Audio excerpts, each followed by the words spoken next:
ನಮಸ್ಕಾರ. ಕರ್ನಾಟಕದ ಇತಿಹಾಸ, ಇಂಜಿನಿಯರಿಂಗ್ ಸಾಧನೆ ಮತ್ತು ಕೃಷಿ ಅಭಿವೃದ್ಧಿಯ ಪ್ರತೀಕವಾಗಿ ನಿಂತಿರುವ ಒಂದು ಅದ್ಭುತ ಜಲಾಶಯದ ಕಥೆಯನ್ನು ಇಂದು ನಾವು ತಿಳಿದುಕೊಳ್ಳಲಿದ್ದೇವೆ. ಅದು ಚಿತ್ರದುರ್ಗ ಜಿಲ್ಲೆಯ ಹಿರಿಯೂರು ತಾಲೂಕಿನಲ್ಲಿರುವ ವಾಣಿ ವಿಲಾಸ ಸಾಗರ. ಜನಪ್ರಿಯವಾಗಿ ಮಾರಿಕಣಿವೆ ಅಣೆಕಟ್ಟು ಎಂದು ಕರೆಯಲ್ಪಡುವ ಐತಿಹಾಸಿಕ ಜಲಾಶಯ. ವೇದಾವತಿ ನದಿಗೆ ಅಡ್ಡಲಾಗಿ ನಿರ್ಮಿಸಲಾದ ಈ ಅಣೆಕಟ್ಟು ಕರ್ನಾಟಕದ ಅತ್ಯಂತ ಹಳೆಯ ಕಾರ್ಯನಿರ್ವಹಣೆಯಲ್ಲಿರುವ ಅಣೆಕಟ್ಟುಗಳಲ್ಲಿ ಒಂದಾಗಿದೆ. ಸುತ್ತಮುತ್ತಲಿನ ಬೆಟ್ಟಗಳು, ವಿಶಾಲ ಜಲರಾಶಿ ಮತ್ತು ನೈಸರ್ಗಿಕ ಸೌಂದರ್ಯದಿಂದ ಇದು ಪ್ರವಾಸಿಗರನ್ನು ಆಕರ್ಷಿಸುತ್ತದೆ.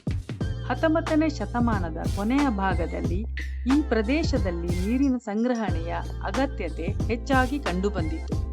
ಕೃಷಿಗೆ ನೀರು ಒದಗಿಸುವ ಹಾಗೂ ಬರಪೀಡಿತ ಪ್ರದೇಶಗಳಿಗೆ ನೆರವಾಗುವ ಉದ್ದೇಶದಿಂದ ಅಣೆಕಟ್ಟು ನಿರ್ಮಾಣ ಯೋಜನೆ ರೂಪಿಸಲಾಯಿತು. ಮೈಸೂರು ಸಂಸ್ಥಾನದ ಆಡಳಿತದ ಅವಧಿಯಲ್ಲಿ ಈ ಮಹತ್ವಾಕಾಂಕ್ಷೆಯ ಯೋಜನೆಗೆ ಚಾಲನೆ ದೊರೆಯಿತು. ದಿವಾನ್ ಕೆ ಶೇಷಾದ್ರಿ ಅಯ್ಯರ್ ಅವರ ದೂರದೃಷ್ಟಿ ಮತ್ತು ಆಡಳಿತಾತ್ಮಕ ನಾಯಕತ್ವದ ಫಲವಾಗಿ ಅಣೆಕಟ್ಟು ನಿರ್ಮಾಣ ಕಾರ್ಯ ಆರಂಭವಾಯಿತು.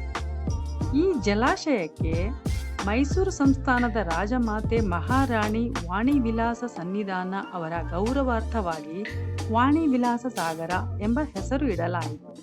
ಅವರ ಆಡಳಿತಾವಧಿಯಲ್ಲಿ ಅನೇಕ ಅಭಿವೃದ್ಧಿ ಕಾರ್ಯಗಳು ನಡೆದಿದ್ದು, ಈ ಅಣೆಕಟ್ಟು ಅವುಗಳಲ್ಲಿ ಪ್ರಮುಖವಾಗಿದೆ. ಅನೇಕ ವರ್ಷಗಳ ಪರಿಶ್ರಮದ ನಂತರ ಅಣೆಕಟ್ಟು 1907ರಲ್ಲಿ ಪೂರ್ಣಗೊಂಡಿತು.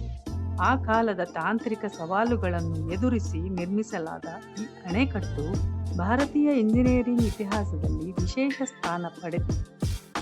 ವಾಣಿವಿಲಾಸ ಸಾಗರ ಜಲಾಶಯವು ಸಾವಿರಾರು ಎಕರೆ ಕೃಷಿ ಭೂಮಿಗಳಿಗೆ ನೀರಾವರಿ ಒದಗಿಸುತ್ತಿದೆ. ಈ ಜಲಾಶಯದ ನೀರಿನಿಂದ ಹಿರಿಯೂರು ಹಾಗೂ ಸುತ್ತಮುತ್ತಲಿನ ಪ್ರದೇಶಗಳ ರೈತರು ಹಲವು ತಲೆಮಾರುಗಳಿಂದ ಪ್ರಯೋಜನ ಪಡೆಯುತ್ತಿದ್ದಾರೆ. ಕೃಷಿಯ ಜೊತೆಗೆ ಈ ಜಲಾಶಯವು ಅನೇಕ ಪಟ್ಟಣಗಳು ಮತ್ತು ಗ್ರಾಮಗಳಿಗೆ ಕುಡಿಯುವ ನೀರಿನ ಪ್ರಮುಖ ಮೂಲವಾಗಿದೆ. ಇದರಿಂದ ಈ ಪ್ರದೇಶದ ಜನಜೀವನ ಹಾಗೂ ಆರ್ಥಿಕ ಚಟುವಟಿಕೆಗಳಿಗೆ ಮಹತ್ತರ ಕೊಡುಗೆ ನೀಡುತ್ತಿದೆ. ಇಂದು ವಾಣಿವಿಲಾಸ ಸಾಗರ ಕೇವಲ ಜಲಾಶಯವಲ್ಲ, ಅದು ಕರ್ನಾಟಕದ ಪರಂಪರೆ, ಅಭಿವೃದ್ಧಿ ಮತ್ತು ದೂರದೃಷ್ಟಿಯ ಸಂಕೇತವಾಗಿದೆ. ಮಳೆಗಾಲದಲ್ಲಿ ತುಂಬಿ ಹರಿಯುವ ಜಲಾಶಯದ ದೃಶ್ಯ ಮನಮೋಹಕವಾಗಿದ್ದು, ನೂರಾರು ಪ್ರವಾಸಿಗರನ್ನು ತನ್ನತ್ತ ಸೆಳೆಯುತ್ತದೆ. ನೂರಕ್ಕೂ ಹೆಚ್ಚು ವರ್ಷಗಳ ಇತಿಹಾಸವನ್ನು ಹೊಂದಿರುವ ವಾಣಿವಿಲಾಸ ಸಾಗರ ಇಂದಿಗೂ ಜನಸೇವೆಯಲ್ಲಿ ನಿರಂತರವಾಗಿ ಕಾರ್ಯನಿರ್ವಹಿಸುತ್ತಿದೆ. ಭವಿಷ್ಯದ ಪೀಳಿಗೆಗಳಿಗೆ ಇದು ನೀರಿನ ಮಹತ್ವ, ಯೋಜಿತ ಅಭಿವೃದ್ಧಿ, ಸಾರ್ವಜನಿಕ ಸೇವೆಯ ಸಂದೇಶವನ್ನು ಸಾರುತ್ತಿದೆ. ಇದು ವಾಣಿವಿಲಾಸ ಸಾಗರದ ಪ್ರೇರಣಾದಾಯಕ ಕಥೆ. ವಿಡಿಯೋ ಇಷ್ಟವಾದರೆ ಲೈಕ್ ಮಾಡಿ, ಹಂಚಿಕೊಳ್ಳಿ ಮತ್ತು